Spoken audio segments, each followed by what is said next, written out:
अल्लाह अल्लाह क्या मुबारक नाम है, अल्लाह अल्लाह आशिकों का काम है। প্রাণের ভাই আমার, চোর চুরি করার জন্য রওনা হয়, অন্ধকার রাত, কেউ দেখে না, কেউ জানে না, চুরির মালও সামনে আছে, মাল বিক্রি করে টাকা হজম করবে, কেউ জানবে না। কিন্তু চুরির আগে যদি তার ভিতরে এই ভয় ঢোকে, কেউ যদিও না দেখেন আল্লাহ তো দেখেন, এই চিন্তা করে চোর যদি চুরি থেকে ফিরে যায়, আল্লাহ বলেন নোরে চোর, ফেরেশতারাও অপেক্ষায় ছিল, চুরির গুনাহ লাগবে, তোর নাম চোরের খাতায় উঠাবে। যেহেতু আমি আল্লাহর উপস্থিতির ভয় পাইয়া চুরি করলি না, আমি আল্লাহ তোকে চোরের পরিবর্তে জান্নাতি ঘোষণা দিয়া দিলাম। हकीकत से तो दुनिया बेखबर है, दुनिया की नुमाइश पर नजर है नमी गोयाम के आज दुनिया जुदा बाश बहर कारे के बाशी बा खुदा बाश सिस्ते दुनिया आज खुदा गाफिल बुदन नए कमाशो नुकरहो फर जिंदजान। قال النبي صلى الله عليه وسلم इन्नमल अअमालु बिन्निय्यात व इन्नमा लिकुल्लि इम्रिइम मा नवा फमन कानत हिजरतुहु इलल्लाहि व रसूलिहि व मन कानत हिजरतुहु इला दुनिया युसिबुहा इला आखिर। আল্লাহ রাসূল বলেন, তোমার কর্মের ফলাফল নির্ভর করবে তোমার নিয়তের উপর। যার নিয়ত যেমন, কর্মের ফলও হবে তেমন। যার নিয়ত ভালো, কর্মের ফলও হবে ভালো। যার নিয়ত মন্দ, কর্মের ফলও হবে মন্দ। আল্লাহ রাসূল হিজরতে রওনা হলেন। হিজরতের কাফেলায় নারীও আছে, পুরুষও আছে। একজন সাহাবী গিয়ে রাসূলের কাছে বললেন, ওগো আল্লাহর রাসূল, আমাদের হিজরতের কাফেলায় এমন একজন ভাই আছেন যে আল্লাহ ও রাসূলকে পাওয়ার জন্য হিজরত করে নাই। আমাদের হিজরতের কাফেলায় এক সুন্দরী নারী আছে, ওই নারীকে বিয়ে করার জন্য হিজরত করতেছে। আমার রাসূল বললেন, যারা আল্লাহ ও আল্লাহর রাসূলকে পাওয়ার জন্য হিজরত করবে, তারা আল্লাহকে পাবে, রাসূলকেও পাবে, দুনিয়াও পাইতে পারে, সুন্দরী নারীও স্ত্রী হিসাবে পাইতে পারে, সম্মানও পাইতে পারে, ক্ষমতাও পাইতে পারে। আর যারা দুনিয়া পাওয়ার জন্যে হিজরত করে, দুনিয়া পাইতেও পারে, নাও পাইতে পারে, তবে আল্লাহও পাবে না, রাসূলও পাবে না। এখন আপনার নিয়তকে পরিবর্তন করা আপনার জন্য ফরজ হয়ে গেছে। কথা বুঝেন নাই? এখন আবার বুঝা মিল্লা ভালো করে কোন মাহফিলে আইছেন কা, জোরে বলেন। আমি যে সুর পারি এটা তো বুঝছেন, এই যে সুর দিলাম, পারিরাও যদি না দিই আপনাদের কোনো আপত্তি আছে? কারণ শেখার জন্য আসছেন। কিন্তু বাস্তবতা কি? আমি যদি আধা ঘন্টা এমনি কথা কইতেই থাকি, দেখবেন মানুষ তো এমনিই নাই, আরো ওটা শুরু করবো। এই যে এত মাহফিল হয়, একটা কাজ যদি হয়, রাজমিস্ত্রি কাজ করতেছে, কাঠমিস্ত্রি কাজ করতেছে, এই যে কাজ করতেছে, এ ভাই কথা বলেন না, এই যে কাজ করতেছে, এই কাজের একটা ফলাফল দেখা যায় কিনা, রূপ দেখা যায় কিনা?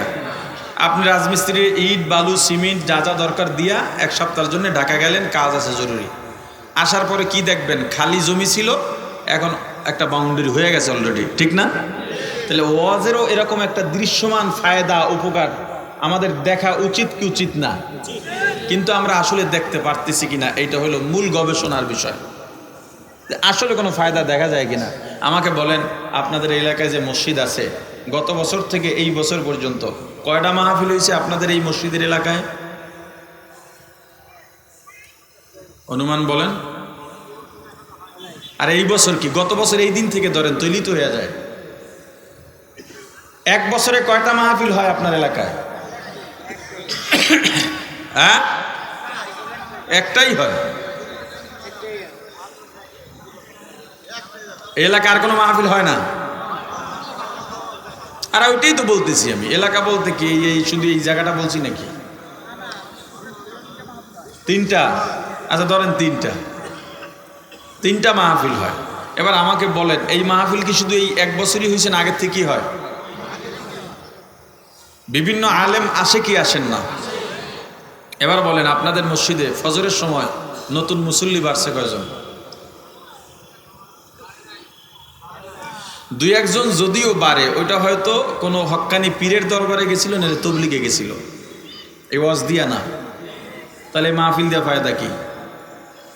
একটা মাহফিলের পরে 5 জন বেপর্দা নারী যদি পর্দার নিয়ত না করে, 2-4 জন মানুষ সুন্নতের নিয়ত না করে, হারামখোর যদি হালালের নিয়ত না করে, বেনামাজি যদি নামাজের নিয়ত না করে, ওই মাহফিল দিয়া লাভ কি?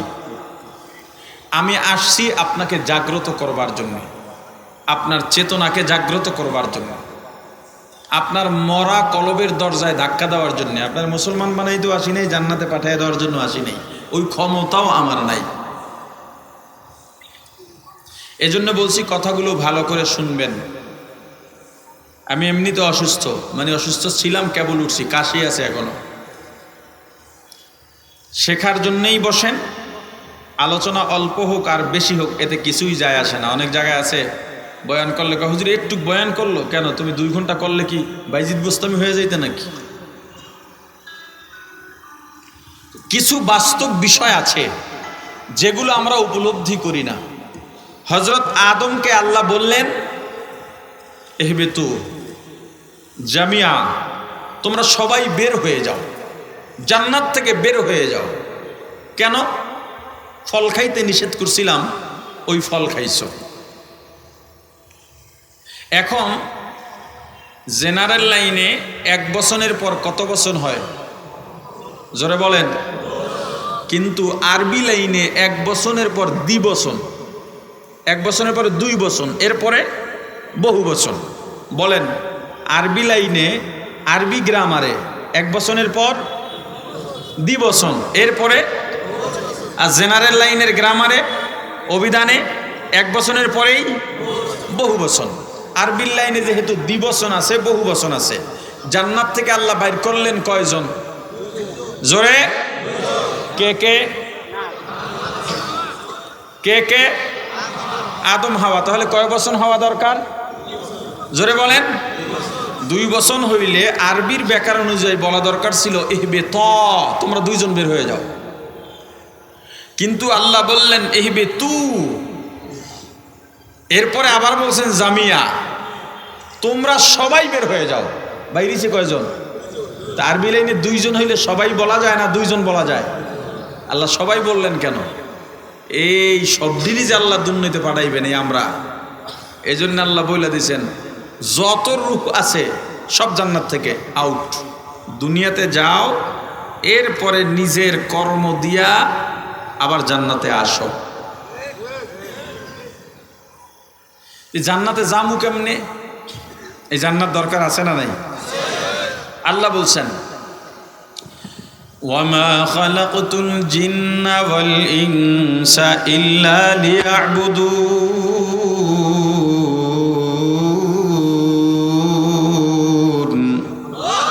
মা খালাকতুল জিন্না ওয়াল ইনসি বিখাজুজ ইবাদাত নিস্তে মাকসুদ আযহা। জান্নাতে যে আসবা কেমনে? দুনিয়াতে পাঠাইছি জান্নাতে আসার জন্যে, দুনিয়াতে গিয়া আমি আল্লাহর গোলামি করবা, আর কারো না। কার গোলামি? আরো জোরে বলেন। আর এক জায়গায় আল্লাহ বলেন আল্লাযী খালাকাল মাউতা ওয়াল হায়াতা লিয়াবলুয়াকুম আইয়ুকুম আহসানু আমালা। দুনিয়াতে আমি আল্লাহ তোমাদেরকে পাঠাইলাম পরীক্ষা করার জন্যে আর কে কত দূর ভালো আমল করতে পারো, জান্নাতের স্পৃহা, জান্নাতে যাওয়ার আশায় কে কত বেশি আমল করতে পারো সেটা দেখার জন্যে। কিন্তু আমরা মুসলমান, আমাদের মাঝে সেই আগ্রহই তো নাই। আমি যেই আয়াতে কারিমা তেলাওয়াত করলাম, আল্লাহ এখানে দুইটা গুণের কথা বলেছেন। কয়টা গুণ? আল্লাহ বলেন এই দুইটা গুণ যদি অর্জন করতে পারো, ফাইনাল জান্নাতা হিয়াল মাওয়া, আমি আল্লাহ ঘোষণা দিয়া দিলাম এই দুই গুণ বিশিষ্ট মানুষের ঠিকানা হলো জান্নাত।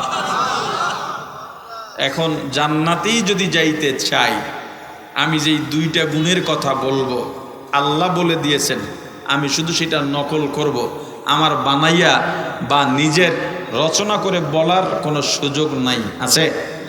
এই দুইটা গুণ আমাদের অর্জন করার নিয়ত করা যায় কি যায় না? আরো জোরে বলেন।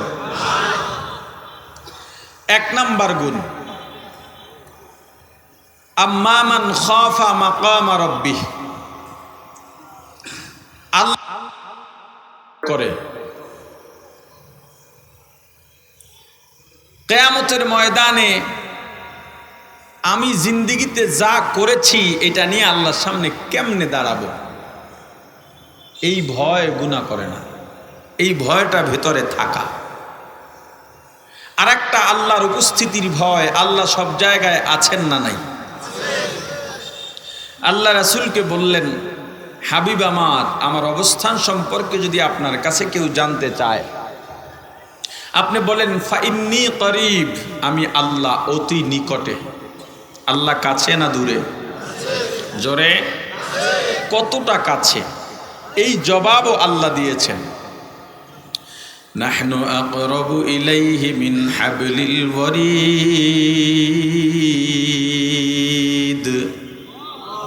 তোমার ঘাড়ের শাহরগ যেখানে, তার থেকেও আমি আল্লাহ তোমার নিকটে। ওয়া হুয়া মাআকুম আইনামা কুনতুম, এ বান্দা তুমি যখন যেথায় যাও আল্লাহ তোমার সঙ্গে আছেন। তুমি যদি একজন হও একজন মনে করবা না, আমি আল্লাহকে নিয়ে দুইজন মনে করবা। যদি দুইজন হও দুইজন নও, আমি আল্লাহকে মনে করে তিনজন মনে করবা। তিনজন হলে তিনজন নও, আমি আল্লাহকে নিয়ে চারজন মনে করবা। এক আল্লাহর ওলি তার মুরিদদেরকে পরীক্ষা করার জন্যে প্রত্যেকের হাতে এক একটা জ্যান্ত মোরগ দিয়া, ধারালো ছুরি দিয়া বললেন, এমন একটা জায়গায় গিয়া জব করো যেখানে কেউ দেখতে পাবে না। সবাই জব করে নিয়ে আসছে, একজন এখনো আসে না। হুজুর অপেক্ষা করতেছেন, একজন কেন আসে না? তোমরা কিভাবে জব করলা বর্ণনা দাও। একজন বলে, হুজুর আমি কবর খনন করে ভিতরে গিয়া জব দিছি, কেউ দেখে নাই।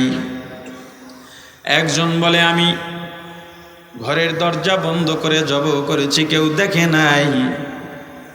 একজন বলে, গভীর জঙ্গলে গিয়া জব করেছি, কেউ দেখে নাই। একজন বলে, পানির নিচে ডুব দিয়া জব করেছি, কেউ দেখে নাই। ইতিমধ্যে ওই যে বাকি লোকটা হাঁপাইতে হাঁপাইতে আসে, জব দেয় নাই। মুরগির জায়গায় মুরগি আছে, ছুরির জায়গায় ছুরি আছে, টপ টপ করে চেহারার দিকে ঘাম পড়তেছে। হুজুর একটা ধমক দিয়া বললেন, তুমি এত বড় অকর্মা, তুমি কেন জব দিতে পারলা না? বলে, হুজুর বেয়াদবি, ক্ষমা চাই, দেরি হয়েছে, অনেক ট্রাই করতে গিয়ে দেরি হয়ে গেছে। আমিও দরজা বন্ধ করেছিলাম, আমিও জঙ্গলে গিয়েছিলাম, আমিও কবর খনন করেছিলাম, কিন্তু আমি যেখানে যাই দেখি আমার দিকে একজন তাকায় আছেন। আমি পানির মধ্যে ডুব দিয়াও দেখি আমার আল্লাহ। আমি কবর খনন করেও দেখি আমার আল্লাহ আমার দিকে তাকায় রইছেন। আপনি তো বলেছিলেন কেউ যেন না দেখে। আউলিয়ারা কারে উকবা ইখতিয়ার, জাহেলারা কারে দুনিয়া ইখতিয়ার। আশিকারা মিল্লাত মাযহাব জুদা, আশিকারা मिल्लत मज़हब खुदास्त मियाने आ शेख माशुक रामज़ीस्त किरामन कातिबिन राहम खबर निस्त। প্রাণের ভাই আমার, আল্লাহর ভয়, আল্লাহ সব জায়গায় আছেন, দুনিয়ার কেউ দেখে না। আমি একা একা যেই কাজ করি, আমি আসলে কে? এই যে আমাকে দেখেন, এটা আমি না। আপনাকে যে আমি দেখি, এটা আপনি নন। তাহলে আপনি কে, আমি কে? লোকচক্ষুর আড়ালে দরজা বন্ধ করে একা একা যেটা করি সেটাই আপনি, সেটাই আমি। মানুষের সামনে তো সবাই ভালো চলে, একাকিত্ব অন্যায় যে না করে বুঝতে হবে তার ভেতরেই আল্লাহর ভয় আছে। মানুষের সামনে মানুষের ভয়ে যে কাজ করে না, যেই কাজ করে না অন্যায়, করে ভালোটা মানুষকে দেখাবার জন্যে। একা একা থাকলে, কেউ না দেখলে অন্যায় করে যারা বেড়ায়, তাদের মানুষের সামনের যত ভালো কাজ হোক না কেন, ওটা মানুষ দেখানো ইবাদতে পরিগণিত হবে। ভেতর বাহির দুইটাই সমান লাগবে। আল্লাহর ভয়। আমিরুল মুমিনিন খলিফাতুল মুসলিমিন হযরত ওমর রাদিয়াল্লাহু তাআলা আনহু, নাম শুনছেন? নামটা কইতে পারেন সুন্দর করে? মুসলমান, জান্নাতের আশা করে বসে আছে। সাহাবীদের নাম জানে না, রাসূলের নামটা সুন্দর করে বলতে পারে না, কালেমা জানে না, দিন কি তা জানে না, ইসলাম কি সেটাই জানে না, আমার কি জানা দরকার ছিল সেটাও জানি না। আবার হুজুর করেও ফতুয়া দেয়, আছে না নাই? প্রাণের ভাই আমার, হযরত ওমর রাদিয়াল্লাহু তাআলা আনহু অর্ধ জাহানের শাসক ছিলেন, অর্ধ পৃথিবীর বাদশা। অর্ধ পৃথিবীর বাদশা, অর্ধেক পৃথিবী কটুক হইবে, আপনাদের ফরিদপুরের চাইতে ছোট হইব না, কথা কয় না? হ্যাঁ, অর্ধেক পৃথিবী, এই দুনিয়ার অর্ধেকের শাসন করছেন হযরত ওমর। হযরত ওমর একদিন রাতে বের হলেন এই চিন্তা করে, মানুষের ঘরের কাছে কাছে যাব, দেখি আমাকে নিয়ে কেউ আলোচনা করে কিনা। আমার ভুল থাকতেই পারে, যেহেতু আমি মানুষ। যেই ব্যক্তি নিজের ভেতর থেকে এটা অনুভব করে আমার ভুল থাকতে পারে এবং সংশোধন হওয়া দরকার, এইটাই মানুষ। অন্যায় করার পর যেই মানুষটাকে অন্যায় ঘুমাইতে দেয় না, এইটাই মনুষ্যত্ব। আপনি অন্যায় করছেন, আপনি জানেন, কিন্তু কেউ জানে না, এজন্য আপনি নিজে স্বস্তি অনুভব করতেছেন, তাহলে আপনার ভিতরে মনুষ্যত্ব নাই। অন্যায় করে আসছেন, দোকানদারকে চোখে ধুলা দিয়া 10 টাকার জায়গায় 5 টাকা দিয়ে আসছেন। দোকানদার আপনাকে 10 টাকা ফেরতের জায়গায় 50 টাকা দিয়ে দিছে, আপনি নিয়ে আসছেন, মনে করছেন আপনি জিতে গেছেন। বন্ধু বান্ধবের সঙ্গে আনন্দ করে বলতেছেন, আমি 20 টাকার জায়গায় 50 টাকা পাইলাম, চল চা নাস্তা করি, হাসি ঠাট্টা করলেন। বোঝা গেল আপনার ভিতরে অন্যায়ের কোনো অনুশোচনা নাই, আপনার ভিতরে আসলে মনুষ্যত্বই নাই। আর যদি আপনি বিছানায় গিয়া শুয়া ঘুমাইতে না পারেন, এ পিঠ যান ও পিঠ যান, কাজটা করলাম কি, কাজটা ঠিক হয় নাই, এইটা কি করলাম, এইটা ঠিক হয় নাই, তাহলে আপনি মানুষ। আর এই চিন্তা যার মধ্যে থাকে, সেই তো অন্যায় থেকে নিজেকে বিরত রাখার চেষ্টা করে, ঠিক কিনা? আমিরুল মুমিনিন খলিফাতুল মুসলিমিন হযরত ওমর রাদিয়াল্লাহু তাআলা আনহু এসার পরে চিন্তা করলেন, আমি মানুষের বাড়ির কাছে কাছে যাব, দেখি আমার অগোচরে কেউ আমার সমালোচনা করে কিনা, কারণ আমি মানুষ, আমার দোষ থাকতেই পারে। আমি অর্ধজাহানের শাসক, আমার সামনে এসে হয়তো বলার মতো দুঃসাহস কেউ করবে না, আমারই খুঁজে বের করা দরকার। সামনে যেহেতু বলবে না, তাহলে সংশোধন হব কিভাবে? পেছনে বলতে পারে, গিয়া দেখব পেছনে বলে কিনা। যদি দেখি আসলেই আমার মধ্যে দোষ আছে, সংশোধন হয়ে যাব। চেনেন হযরত ওমরকে? ইসলামের দ্বিতীয় খলিফা, দুনিয়াতেই জান্নাতের সুসংবাদ পেয়েছেন। আমার রাসূল বলছেন, আমার পরে নবী হইলে ওমর নবী হইত। এমন একজন ব্যক্তি, এমন একজন বুজুর্গ, হযরত ওমর ইন্তেকালের পর মুনকার নকির আসছে, মার রব্বুকা, আমার রাসূল পাশেই তো শোয়া। আমার রাসূল ডাক দিয়ে বলেন, হে ফেরেশতা, যেই রব সম্পর্কে আমার ওমরকে প্রশ্ন করতেছো, ওই রবকে তোমার থেকে আমার ওমর বেশি চেনে। যাও, তুমি কার কাছে রবের প্রশ্ন করতেছো? তুমি কতটুকু রবরে চিনো, তার থেকে আমার ওমর রবকে বেশি চেনে। হযরত ওমর, তার চিন্তা এটা, আমার তো ভুল থাকতে পারে। আর আপনি একজন মেম্বার, চেয়ারম্যান, আপনার দোষ কেউ ধরলে ঠ্যাং ভেঙে গেলেন। কি দাপট আপনার, কি ক্ষমতা আপনার!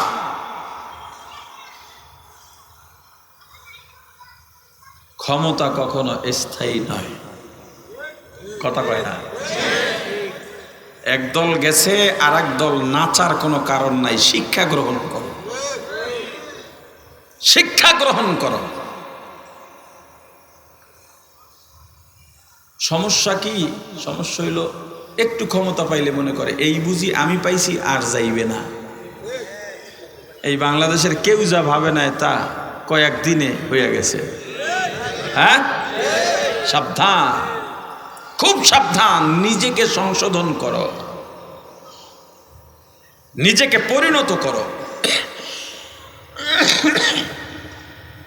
প্রাণের ভাই আমার, হযরত ওমর বাড়ি বাড়ি যাইতেছেন, কান পাততেছেন, আরি পাতা যেইটারে কয়, কিন্তু আরি পাতা তো জায়েজ নাই।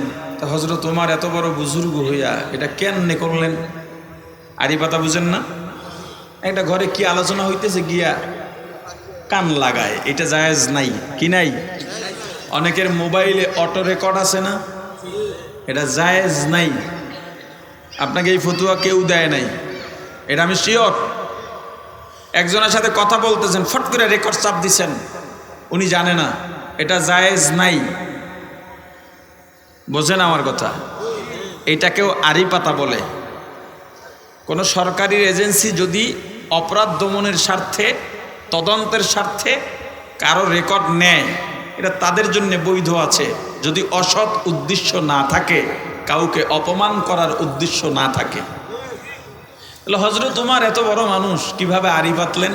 আসলে বিষয়টা হলো, হযরত ওমর আড়ি পাততেছেন কারো বদনাম ছড়াবার জন্যে নয়, নিজের দোষ কেউ বলে কিনা, এই দোষ তার ভিতরে আছে কিনা সেটা যাচাই করার জন্যে। সুনাম বললে সেখানে তিনি দাঁড়াবেন না, চলে যাবেন। এই ঘরে ঘরে যাইতেছেন, না কেউ সমালোচনা করে না। দুই এক জায়গায় যাও আলোচনা হয়, প্রশংসাই হয়। ফজরের আগে আগে রওনা দিছেন, শেষ তার অভিযান। এমন সময় একটা ছোট্ট ঝুপড়ি ঘরের মধ্যে মা আর মেয়ের আলাপের আওয়াজ পাইছেন। আলাপের মধ্যে ওমর শব্দ শোনা গেছে। নাম যেহেতু শুনছেন, হুজুর একটু দাঁড়াইলেন, কি আলোচনা করে দেখি। মা মেয়েকে ডাক দিয়া বলতেছে, মা একটা দুঃসংবাদ আছে। বলে কি?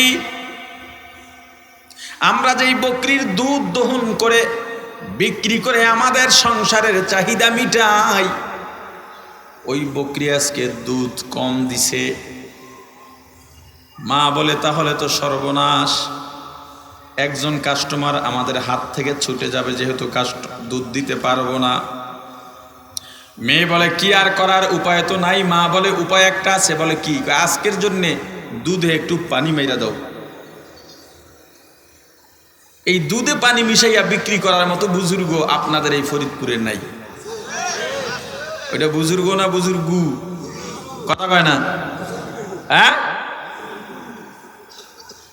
মধুওয়ালা আসছে, মধু নিয়া বালতির মধ্যে মধু, মৌচাকও ভিতরে আছে, মৌমাছিও আছে। কসম দেয় নিজের মাথার, আল্লাহর কসম, রাসূলের কসম, আসমান জমিনের কসম, বউ মাইয়া পোলারও কসম দেয়, মধুরও কসম দেয়। দিয়া কয়, আমি নিজে গিয়া কষ্ট করে সুন্দরবন থেকে মধু আনছি। বাস্তবতা হলো 14 গোষ্ঠীও জানে না সুন্দরবন পশ্চিমে, দক্ষিণে, উত্তরে না পূর্বে। কি এমন বুজুর্গ নাই? হ্যাঁ, হায় হায়। গেঞ্জির দোকানে গেছেন গেঞ্জি কেনার জন্যে, একটু ছোট হইলে দোকানদার বলে ধুইলে ছাড়বে। একই দোকানে আর একজন গেছে, বড় হইলে কয়ে ধুইলে খাঁচবে। কথা কয় না? আছে না নাই? এটা কেন করেন আপনারা? মানুষকে কেন ঠকান? 1000 টাকার নোট ছেঁড়া চালাইতে পারে না, আর একজন এসে বলে টেনশন কিসের, বেশি নোটের মধ্যে ঢুকায় দাও। 20,000 টাকা একজন পাবে, আপনি 19,000 টাকা ভালো দিলেন। 1000 টাকার নোট ছেঁড়া দিলেন, চালানো যায় নাই। কিয়ামতের ময়দানে এই 1000 টাকা তাকে আপনার দেওয়া লাগবে। কিয়ামতে কি টাকা লই যাওয়া যাইব? কি দেবেন? আহা, এমনি ন্যাক হয় না, এর মধ্যে আবার দিয়ে দিতেছি। ছেঁড়া নোট আর না দেখাইয়া দেবেন? কথা বলে না। আর এটি নিয়ত করে যান। এই কিছু খুচরা কথা কই আমি আর কি, আমি তার বড় আলেম না, এলমি গভীর আলোচনাও পারি না, কিছু খুচরা কথা বলি। ছোট ছোট কাজ যা নিয়মিত করি কিন্তু জানি না এগুলো বড় গুনাহ। আর একটা কথা বলি দোকানদার ভাইদের উদ্দেশ্যে, আপনারা যারা ক্রেতা বলেন, একটা দোকানে গিয়া বাজার করছেন, বিল হইছে 48 টাকা বা 98 টাকা, 100 টাকার নোট দিছেন, কয় টাকা পাবেন? জোরে বলেন। দোকানদার দেয় কি? কথা কয় না। দেখছেন, আমি জানি না এই বয়ান আপনাদেরকে কেউ শুনাইছে কিনা। আমার সাথে তো আপনার বেচা কিনা শেষ হইল, বেচা কিনা শেষ, ইজাব কবুল শেষ, আগদ শেষ, এখন পাবো টাকা। আপনি আবার একটা চকলেট দিয়ে দিলেন। চকলেট তো আমি চাই নাই। টাকা আর পণ্য আসমান জমিন ব্যবধান।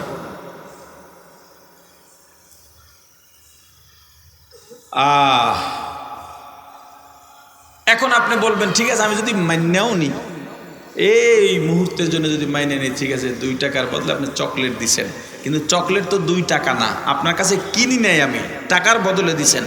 চকলেট তো আপনি কিনছেন 1 টাকা 50, 60, 70 পয়সায়, বাকি 30 পয়সা দেবে কে? এই যে বড় একটা গুনাহ হচ্ছে, কারো কোনো খোঁজ নাই। এক লোক এরকম চকলেট দেয়, জমাইতে জমাইতে 50টা হয়েছে। দোকানদারে যাইয়া বলে এই 50 চকলেট সব তোমার দেওয়া, এখন আমার 100 টাকা ফেরত দাও। এখন তো আর ভাঙতির অজুহাত দিতে পারবে না, দোকানদার এখন আর দেয় না। কসমেটিক্সের দোকান, ওখানে চকলেটের কি আছে দেখবেন, ওর টেবিলের উপরে 1 বক্স চকলেট। কাপড়ের দোকান, গার্মেন্টসের দোকান, সেখানে একটা চকলেট। এমনকি গুদারা ঘাট আছে না, খাওয়া ঘাট, ওদের ওই ইয়ার উপর একটা চকলেটের ডিব্বা।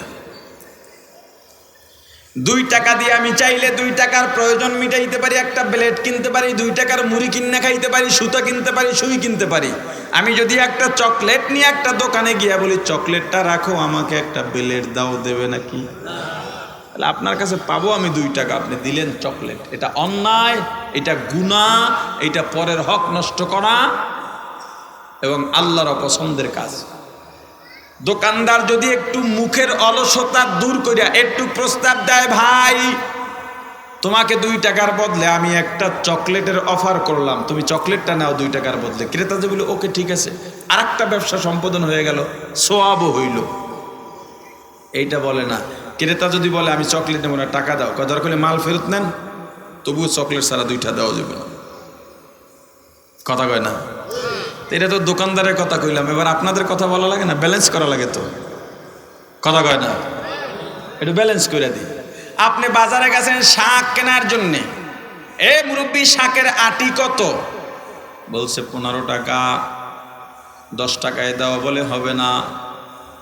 বাবা আপনি আসছেন, আমি বুড়া মানুষ, 12 টাকার নিচে 1 পয়সাও হবে না। কয়টা দেন দেন, দিছে। 10 টাকার নোট দিয়ে কয় রাখো, এতেই হবে, কয়ে চলে গেছে, বাকি 2 টাকা তোমার আব্বাই দিয়ে যাইব। ব্যবসা ইজাব কবুল প্রস্তাব গ্রহণের মাধ্যমে সম্পাদন হয়। তুমি জোর করে এটা কম দিলাম, এটা রাখো, এতেই হবে, এই 2 টাকা দেওয়া লাগবে একদিন, যদি ও দাবি না ছাড়ে। এখন ক্রেতা ভাইরা যত চকলেট আনছেন, আপনারা দাবি ছাইরা দেন, না হয় বেচারা আপনার জন্য কিয়ামতে কাঠগড়ায় দাঁড়াবে। আর দোকানদার ভাইয়েরা, যে সমস্ত কাস্টমার আপনাদের 2 টাকা না দিয়া গেছে, আপনিও দাবি ছেড়া দেন, না হয় ক্রেতারা কাঠগড়ায় দাঁড়াতে হবে। এখন থেকে নিয়ত করেন আমি আর কারো হক নষ্ট করব না, এমনটা করব না, দরদাম করে শরীয়ত অনুযায়ী মাসআলা অনুযায়ী বেচা কিনা করব। পারবেন? মেয়ের মা ডাক দিয়া বলে দুদি আজকে একটু পানি দিয়া দাও। মেয়েটা বলে না, হযরত ওমর তো পানি দিতে নিষেধ করেছেন।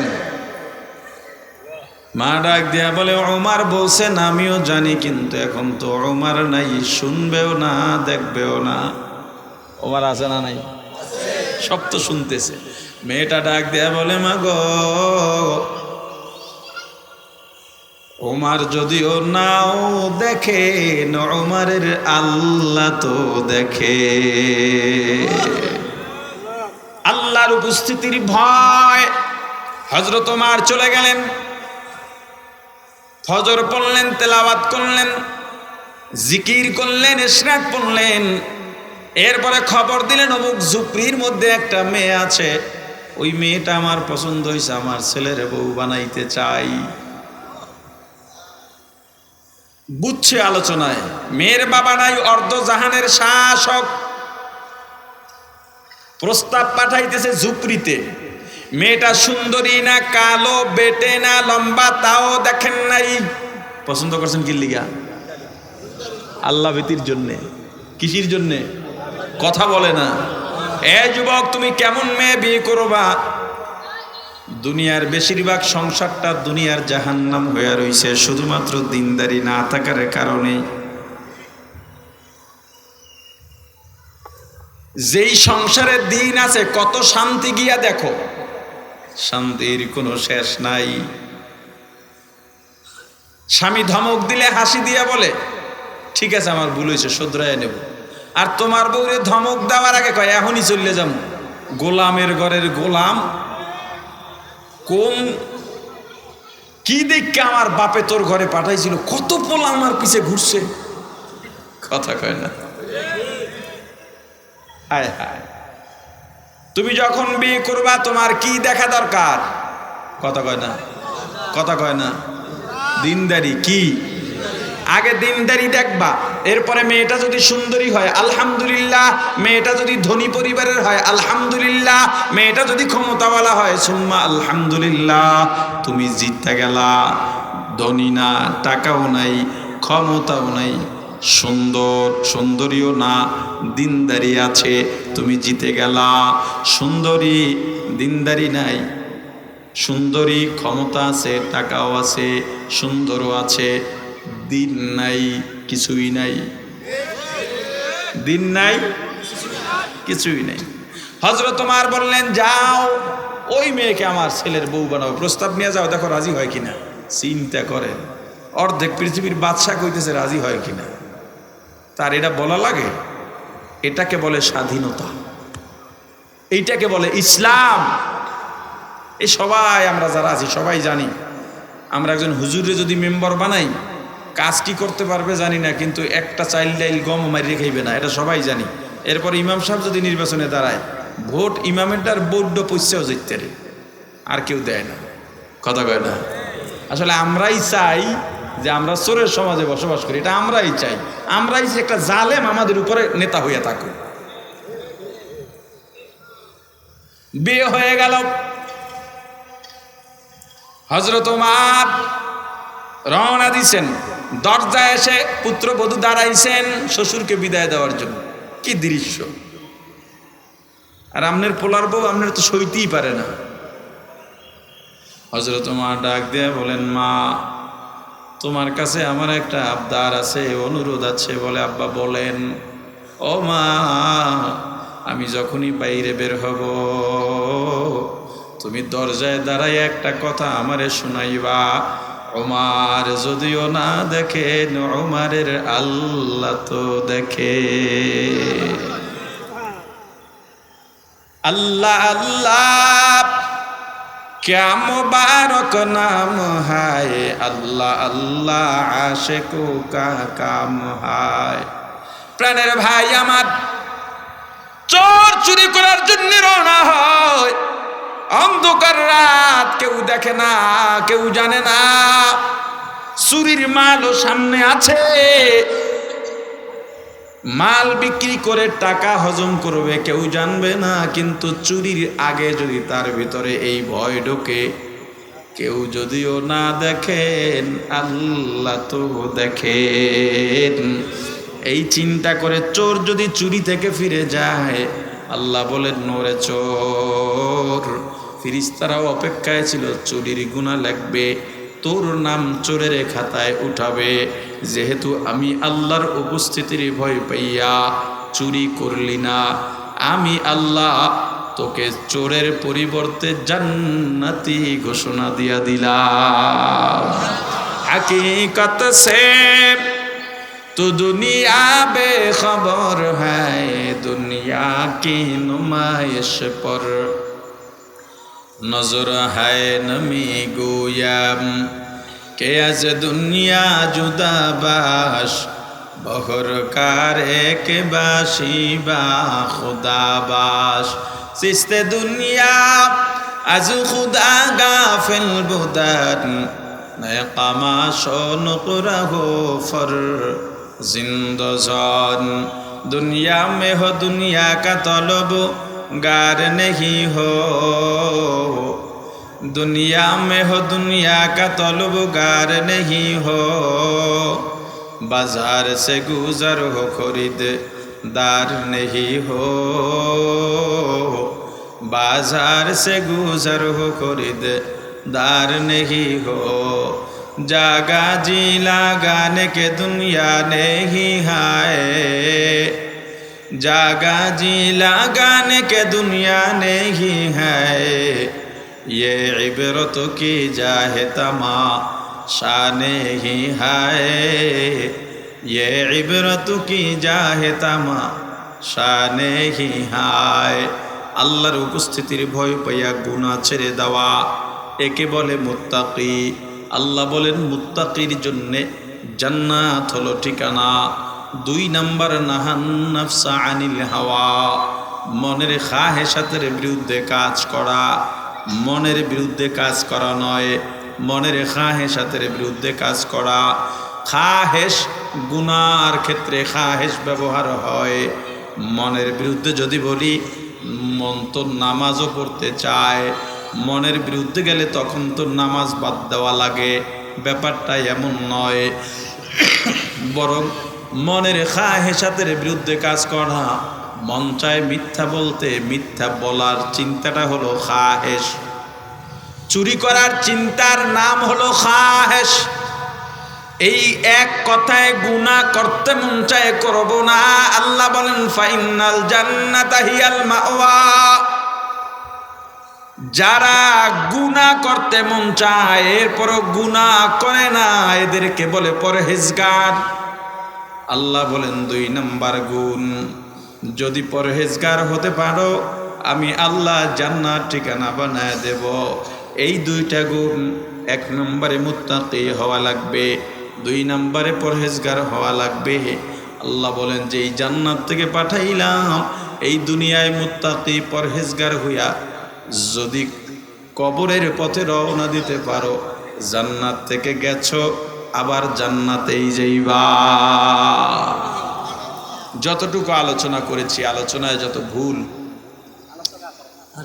ও আরো আছে, সব আমার পক্ষ থেকে, যত ভালো আল্লাহর পক্ষ থেকে আমার ভুলগুলো শুধরাইয়া আল্লাহর ভালোগুলো গ্রহণ করার তৌফিক দান করেন। সকলে বলি আমিন।